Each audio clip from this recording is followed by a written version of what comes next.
చాలాసార్లు టీవీలో యాడ్స్ వస్తాయి, 400 రూపాయలకి ₹1,00,00,000 ఇన్సూరెన్స్ అని.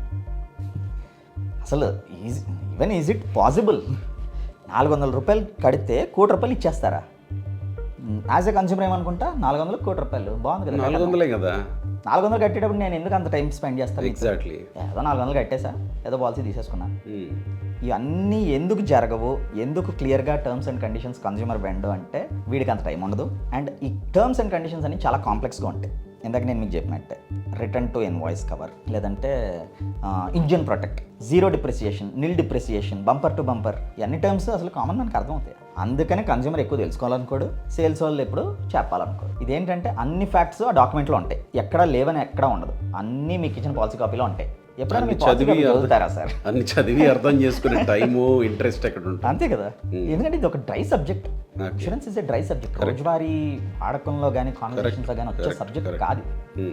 There Trovity wants to simplify. మీరు ట్రోవిటీలో మా ట్యాగ్ లైన్ చూస్తే ఇన్సూరెన్స్ సింప్లిఫైడ్.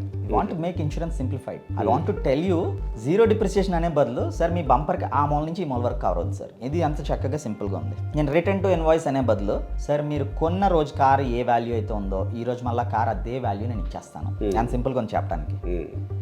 ఈ వాడుక భాషలో we convert that insurance language. We are trying to do that.